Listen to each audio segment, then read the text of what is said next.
Hello students, today we will start class 12th biology chapter 6 molecular basis of inheritance. Molecular basis of inheritance में जो chapter 6 अपना continue चल रहा है, इसमें अपन ने ले लिया था जेनेटिक मटेरियल तक, ठीक है ना।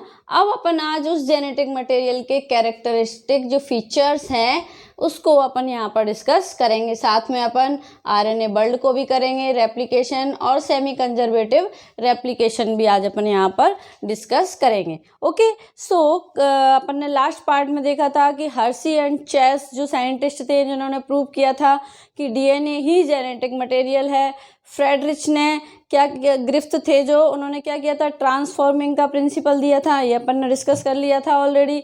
और जो बायोकेमिकल नेचर था वो अरबी, लियोड और एमसी कार्ट, इन तीन साइंटिस्ट ने मिलकर ये वाला जो एक्सपेरिमेंट यहाँ पर दिया था, जिसको अपन ने स्टडी ऑलरेडी लास्ट पार्ट में की थी। Now today we will start characteristic features या कैरेक्टरिस्टिक ऑफ जेनेटिक मटेरियल।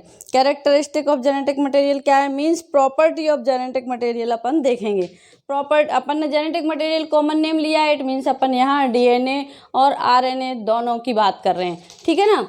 तो नाउ डिटेल में देखते हैं कि सबसे पहले तो मैं इन पॉइंट्स को थोड़ा सा आपको डिस्कस करना चाहूँगी इनके साथ, कि जो डीएनए मटेरियल है वो डीएनए मटेरियल में अब किस किस चीज़ का यहाँ पर डिस्कशन कर रहे हैं, ठीक है ना। तो डीएनए मटेरियल में जो मैंने यहाँ पर लिया सबसे फर्स्ट पॉइंट वो है अपना क्या, कि डीएनए एंड आरएनए बोथ के पास एबिलिटी होती है, किस चीज़ की एबिलिटी होती है, दोनों के पास एबिलिटी होती है जो है रेप्लिकेट करने की। रेप्लिकेशन मीन्स क्या होता है, कॉपी करना, मतलब अपनी ही कॉपी बनाना। जैसे डीएनए अपनी ही कॉपी बना रहा है, उस प्रोसेस को अपन बोलते हैं, it is called replication. Okay, तो now molecule that can act as genetic material must have the following properties, ठीक है ना। तो फर्स्ट प्रॉपर्टी है इसकी क्या, कि it should be able to genetic its replica.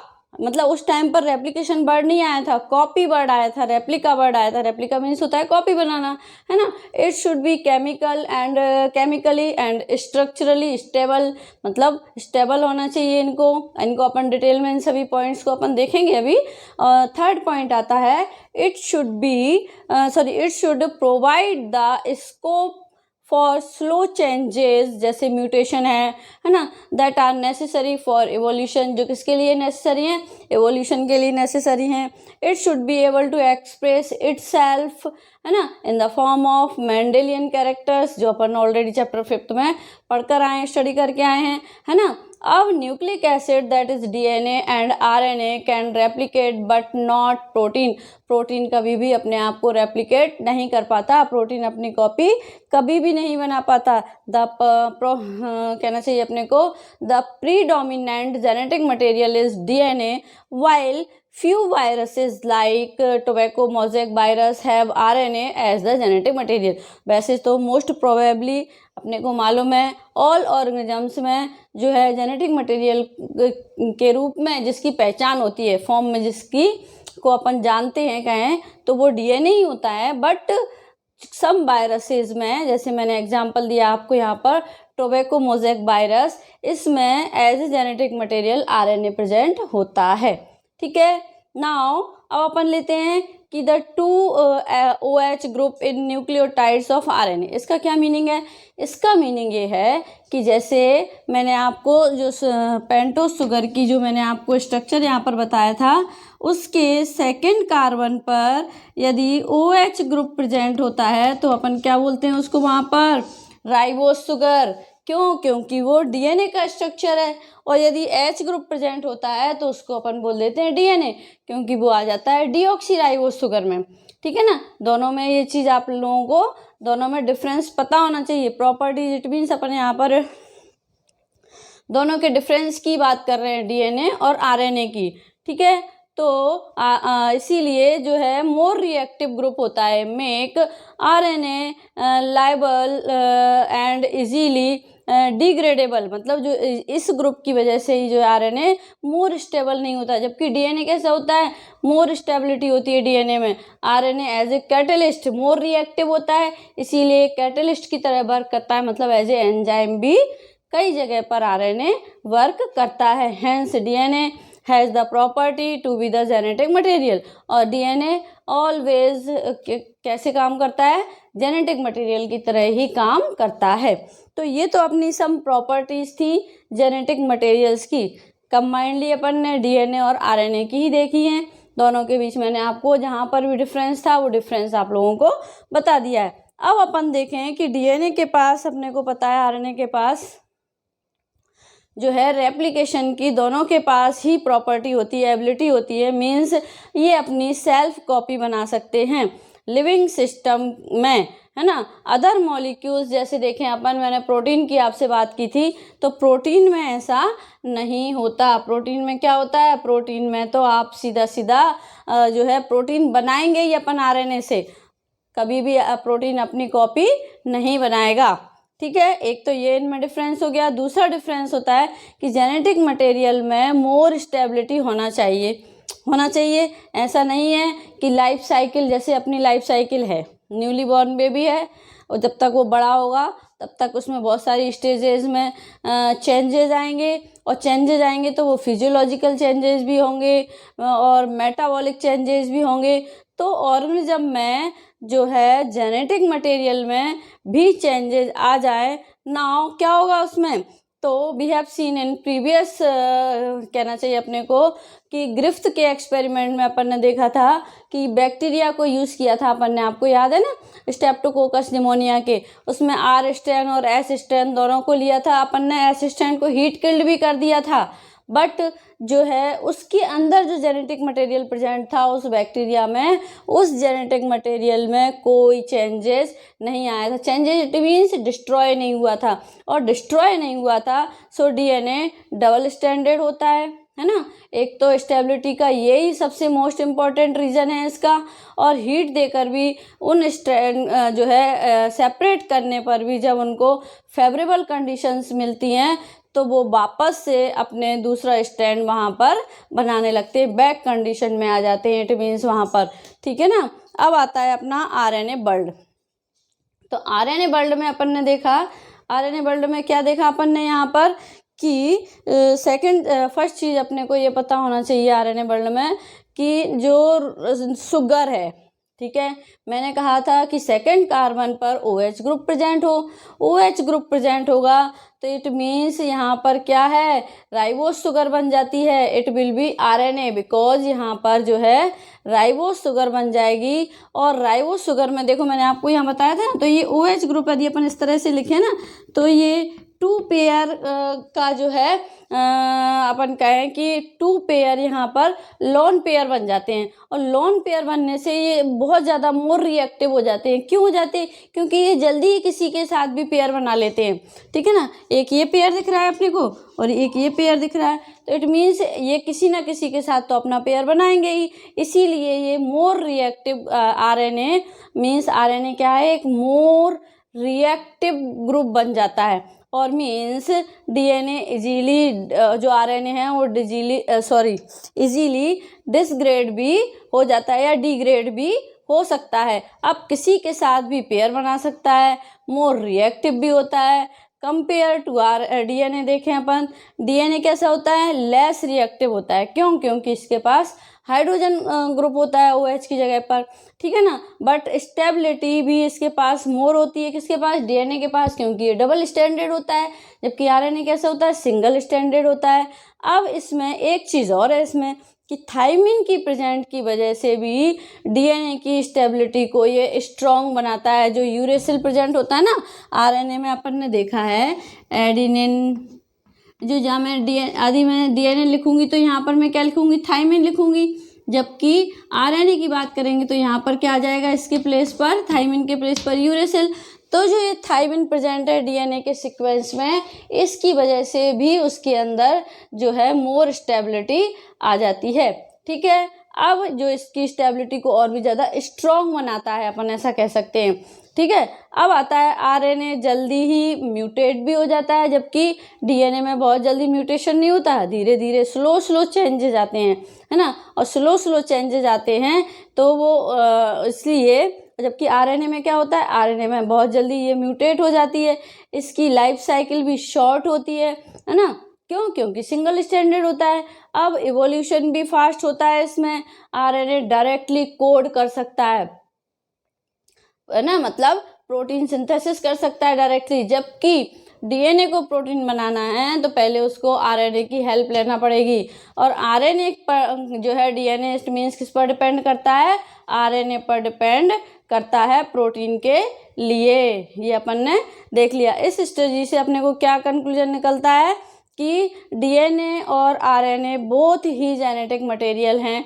DNA में मोर स्टेबिलिटी होती है, आरएनए जेनेटिक मटेरियल में ट्रांसमिशन में बेटर होता है, जबकि इंफॉर्मेशन जो फास्ट ट्रांसफ़र करता है वो कौन करता है, आरएनए करता है। सॉरी, मैंने डीएनए की जगह आरएनए बोल दिया। डीएनए में मोर स्टेबिलिटी होती है और जो आरएनए है जो जेनेटिक मटेरियल के ट्रांसमिशन में बेटर होता है और इन्फॉर्मेशन को भी फास्ट ट्रांसफ़र कर सकता है। मैंने आपको शायद आई थिंक इस चैप्टर के फर्स्ट पार्ट में आपको टीआरएनए, आरआरएनए जो एडेप्टर थे ना इसके, एमआरएनए, इनके टाइप्स भी बताए थे और उनके फंक्शन भी बताए थे, है ना।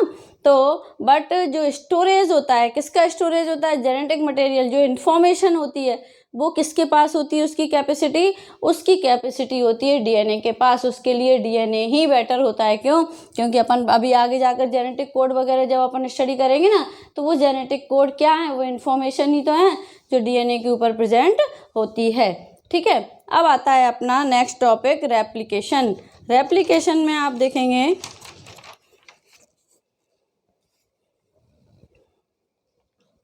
अब आता अपना रेप्लिकेशन।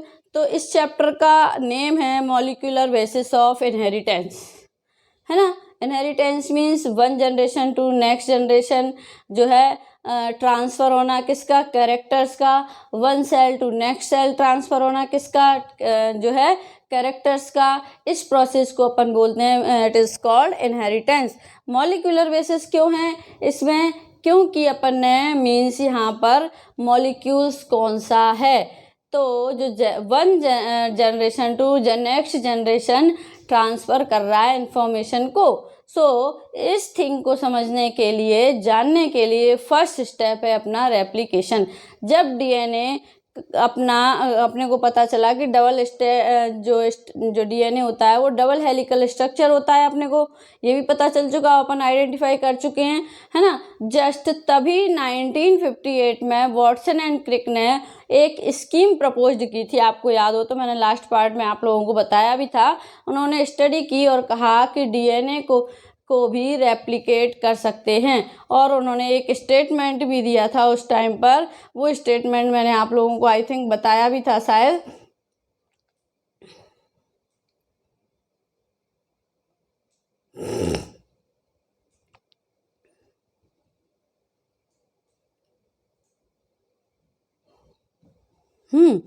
तो जहाँ पर अपन ने पढ़ा था कि जो समझने के लिए अपने को रेप्लिकेशन का फर्स्ट स्टेप समझना पड़ेगा।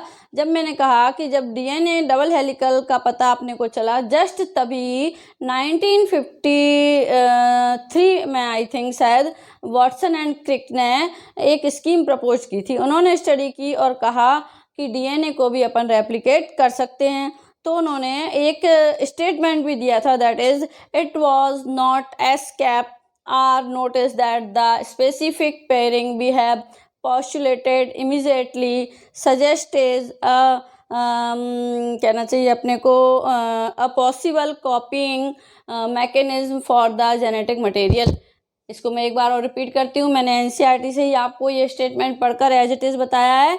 क्या लिखा है एनसीईआरटी में, it was not escaped our notice that one specific properties, अपन देखें, one specific pairing we have postulated immediately a possible copying mechanism for the genetic material। ठीक है, ये इन्होंने एक स्टेटमेंट दिया था। अब इन्होंने जो स्टेटमेंट दिया मीन्स इसका क्या है, मीन्स आ नॉलेज में छिपा हुआ नहीं है कि कोई भी स्पेसिफिक जो पेयरिंग है वो पोस्टुलेट करती है। पोस्टुलेट करती है मीन्स बनती है, जो कि कॉपिंग मैकेनिज्म होता है। मीन्स जो फर्स्ट जो है एक जेनेटिक मटेरियल अपने आप को कॉपी करता है। अपन पढ़ते हैं रेप्लिकेशन मतलब क्या है, कॉपी करना, देन कॉपी बनाता है और आगे अगेन फिर से रेप्लिकेट करता है, फिर क्या करता है, फिर कॉपी बना लेता है। तो ये रेप्लिकेशन वर्ड तो उस टाइम था ही नहीं, ये तो उस टाइम किसी को भी नहीं पता था ये वर्ड। रेप्लिका तो फिर भी जानते थे सब लोग, बट रेप्लिकेशन किसी को भी नहीं मालूम था। बट कॉपीइंग वर्ड आ गया था उस टाइम पर कि मतलब डीएनए या कोई भी अपनी कॉपी कर सकता है। इसके लिए एक अपनी एनसीईआरटी में आपने देखा होगा एक हेडिंग दे रखी है द एक्सपेरिमेंटल प्रूफ। तो उसके लिए मैंने यहाँ पर लिखा है सेमी कंजर्वेटिव रेप्लिकेशन। तो ये क्या है सेमी कंजर्वेटिव रेप्लिकेशन, ये जो टॉपिक है सेमी कंजर्वेटिव रेप्लिकेशन, इसको अपन देखें। सेमी कंजर्वेटिव रेप्लिकेशन में ये जो टॉपिक है experimental proof that RNA replicate और सेमी कंजर्वेटिवली, मतलब ये कहना चाह रहे हैं कि जो आरएनए है वो जो रेप्लिकेट करता है वो सेमी कंजर्वेटिवली करता है। ये जो हाइपोथेसिस थी कि जो डीएनए जो सेमी कंजर्वेटिवली रेप्लिकेट करता है ये वॉटसन एंड क्रिक ने ही दी थी, बट इसका जो एक्सपेरिमेंटल प्रूफ है 1958 में मिचेल्सन एंड फ्रैंकलिन ने दिया था। देखो वॉटसन और क्रिक ने तो इनकी स्कीम प्रपोज्ड की थी, अभी मैंने बताया था आपको, है ना, किसमें 1953 में। जो और मिचेल्सन जो साइंटिस्ट थे और फ्रैंकलिन, इनने क्या किया था 1958 में जो एक्सपेरिमेंटल प्रूफ दिया था, इसका एक्सपेरिमेंट करके बताया था कि जब डीएनए की रेप्लिकेशन होती है तो वो सेमी कंजर्वेटिवली होती है। सेमी कंजर्वेटिवली होती है, इसका भी अपन मीनिंग समझेंगे। तो वेरी फर्स्ट जो मिचेल्सन और फ्रैंकलिन ने अपने एक्सपेरिमेंट में ई कोलाई बैक्टीरिया का यूज़ किया था। देखिए वही चीज़ अपनी फिर से आ गई है। मैंने लास्ट टाइम भी आपको बोला था ये ई कोलाई बैक्टीरिया बहुत इंपॉर्टेंट है, हर जगह इसी पर ही एक्सपेरिमेंट होंगे, है ना।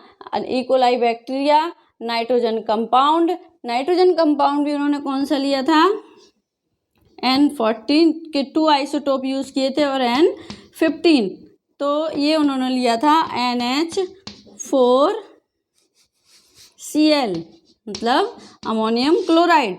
अब इसमें जो इन्होंने नाइट्रोजन लिया था ये 2 टाइप का नाइट्रोजन था, यहाँ पर अपन देख लेते हैं क्योंकि अपने को कई बार इसको अभी रिपीट होगा।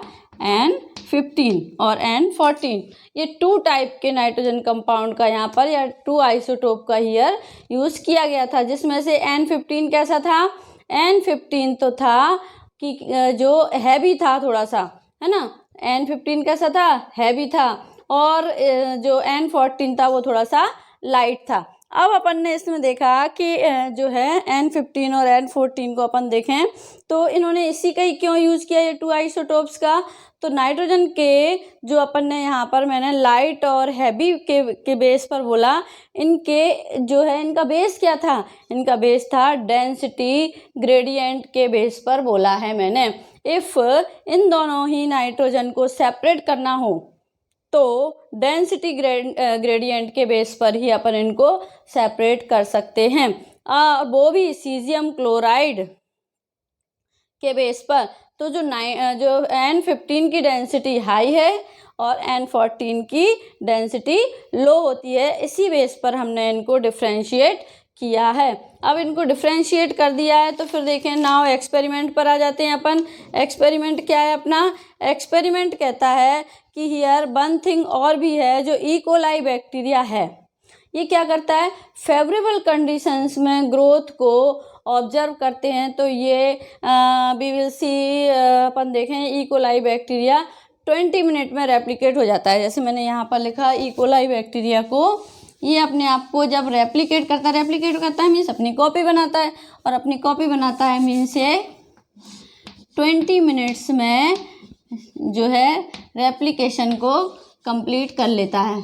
ठीक है, मैंने कहा 20 मिनट में कर लेता है ना, तो अब मीन्स 80 मिनट में तो ये रेप्लिकेशन करता है, मीन्स इसका जो डीएनए है वो अपनी मल्टीपल कॉपी बना लेता है। और जो लेफ्ट 2 मिनट बचे, 80 मिनट में तो इसने रेप्लिकेशन किया, और जो लेफ्ट 2 मिनट हैं इसके पास, इसमें इसने क्या किया, ये अपने आप को मतलब 2 मिनट में जो माइटोसिस के थ्रू हो रहा है, इसमें अपने को मालूम है 11th में पढ़ कर आए हैं अपन माइटोसिस डिवीजन, और माइटोसिस करता है या डिवीजन करने में लग जाते हैं, इसीलिए अपन इसका 20 मिनट्स टाइम लेकर चलते हैं। कई जगह इसका आपको 18 भी मिल सकता है, इसलिए घबराने की ज़रूरत नहीं है। वो गिवन इसलिए है कि वो ओनली रेप्लिकेशन का ही टाइम वहाँ पर मेंशन होता है। ठीक है, अपन ने ये यहाँ पर देख लिया। सो इन्होंने जो क्या किया, ई कोलाई बैक्टीरिया है कि एक मीडियम में इनने इसको ग्रो करवाया। वैसे मोस्टली क्या होता आया था कि ये मीडियम जो यूज़ किया था ई कोलाई बैक्टीरिया के लिए ऑलवेज N14 वाला यूज़ किया जाता था, इसीलिए जो ई कोलाई बैक्टीरिया है उसके डीएनए में मोस्टली कौन मिलता था, N14 ही मिलता था। मतलब कि अपन बात करें इसकी कि जो मीडियम हैज़ N14, वो भी जो कौन सा है, अमोनियम क्लोराइड के फॉर्म में। सो स्टूडेंट्स अपने को पता है कि मीडियम में जो नाइट्रोजन प्रोवाइड करेंगे वो कौन सा होगा, किस फॉर्म में होगा, अमोनियम क्लोराइड के फॉर्म में होगा। अमोनियम क्लोराइड के फॉर्म में करेंगे तो जो बैक्टीरिया है लॉन्ग टाइम तक जब उसमें N14 का यूज़ किया जाता है तो उसके डीएनए में N14 ही था। सो अब अपन ने देखा, ठीक है, ये तो अपन ने बात कर ली, पर जब अपन ने एक्सपेरिमेंटली उसको क्या करवाया, रेप्लिकेशन करवाया, उसको ग्रो करवाया, है ना, तो क्या किया उस टाइम पर एक्सटर्नली जब अपन ने उसको सोर्स प्रोवाइड किया न्यूट्रिशन का, तब अपन ने उसको क्या किया, N15 प्रोवाइड किया। N15 प्रोवाइड किया, क्यों किया N15, क्योंकि ये हैवी आइसोटोप था, थोड़ा सा इसकी डेंसिटी भी हाई थी, है ना। तो जो है अब उसके डीएनए में किसकी एंट्री तो हो ही गई थी, N14 की, है ना। नाउ जब अपन ने जब एक्सटर्नली जब सोर्स प्रोवाइड किया ना, तो अपन ने उस मीडियम को चेंज कर दिया, उसमें अपन ने जो अमोनियम क्लोराइड यूज़ किया उसमें अपन ने N15 को यूज़ किया। ठीक है, N15 को यूज़ किया।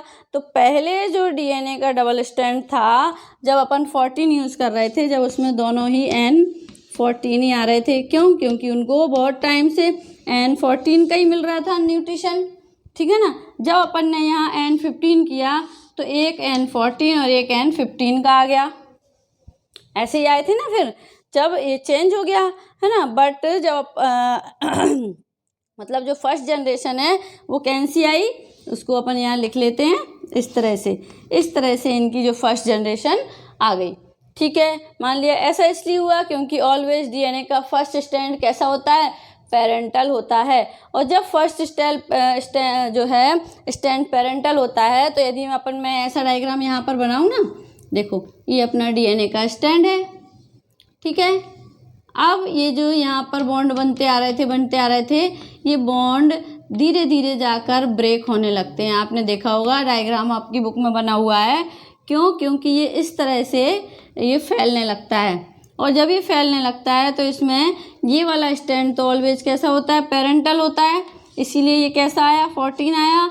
और ये न्यू स्टैंड यहाँ पर फॉर्म हो गया, और न्यू स्टैंड यहाँ फॉर्म होते ही ये यहाँ पर 15 आ गया, है ना। इट मीन्स जो कॉम्प्लीमेंट्री होते हैं ना, इस तरह से दोनों में सीक्वेंस आ जाता है। अपन पहले भी पढ़ते आए हैं, ये सिंथेसाइज केस न्यूली सिंथेसाइज होता है दूसरा, और ये पेरेंटल होता है। हमेशा ध्यान रखना है कि एक स्टैंड हमेशा पेरेंटल होता है और एक ये न्यूली सिंथेसाइज्ड है, इसीलिए इसमें N15 आ गया, क्योंकि अपन ने उसको N15 प्रोवाइड किया था, उसके पहले उसको N14 ही देते आ रहे थे, इसीलिए पेरेंटल में क्या आया, N14 आया, ठीक है ना। अब अपन ने कहा कि ये कैसे हुआ ये सिंथेसाइज, है ना, कॉम्प्लीमेंट्री सीक्वेंस की वजह से।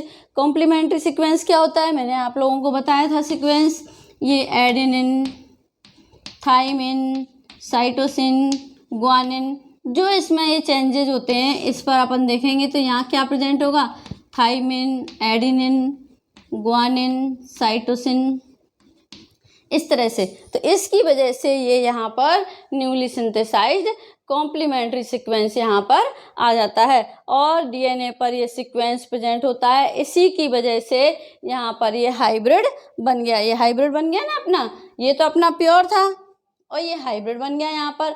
अब जब भी अपन इसको ऑब्जर्व किया जाएगा तो डेंसिटी ग्रेडियंट के बेस पर ही अपन इसको ऑब्जर्व करेंगे, ठीक है ना। और डेंसिटी ग्रेडियंट के बेस पर ऑब्जर्व करेंगे तो लाइटर जो है अपने पास, लाइटर मीन्स N14, तो इसके बेस पर अपन देखेंगे तो इसका जो बनेगा ना, इसको मैं यहाँ बनाती हूँ या इसी में ही देख लेते हैं। इसका जब बनेगा तो ये बेस पर आएगा हमेशा इस तरह से, ठीक है। और जब हाइब्रिड वाला आएगा, इसको देख लेते हैं, ये प्योर है ना अपना, तो ये इसके बेस पर बनेगा। और जब हाइब्रिड वाला बनेगा तो वो कैसा बनेगा, वो ऑलवेज सेंटर में आएगा। इस तरह से अपन अलग से बना देती हूँ मैं, यहाँ पर सेंटर में आएंगे दोनों,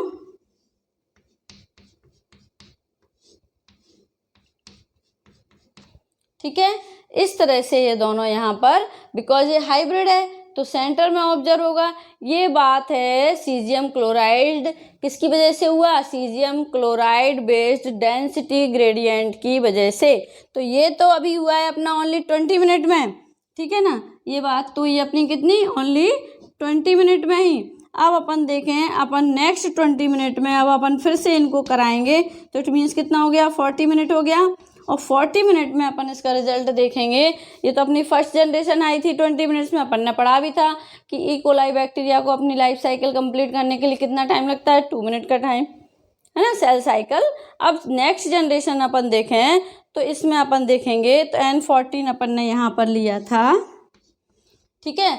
अब यहाँ इसमें तो लगा था अपने को कितना, 20 मिनट।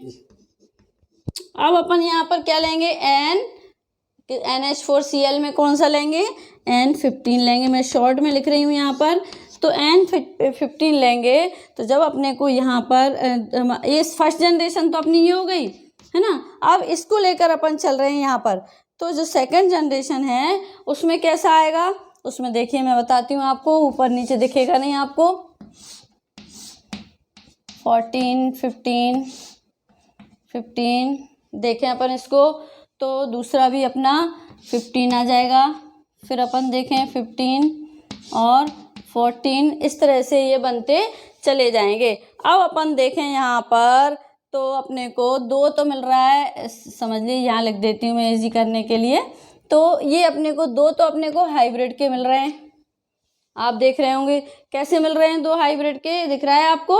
इसमें सही से देखेंगे आप, फर्स्ट जनरेशन में तो अपने को क्या मिला था, दोनों का मिक्स मिला था, एक पेरेंटल N14 का मिला था और सिंथेसाइज जो न्यूली सिंथेसाइज था वो N15 का मिला था, है ना। बट सेकंड जनरेशन में अपन ने देखा तो उसमें क्या हो गया, अब ये N14 एंड N15 का एक स्टैंड मिल गया, सेकंड स्टैंड मिला अपने को N14 N15 का, थर्ड स्टैंड मिला अपने को N15 दोनों थे उसमें, पेरेंटल भी और वो भी, और तीसरा भी अपने को वैसा ही मिला N15 का सेकंड जनरेशन में।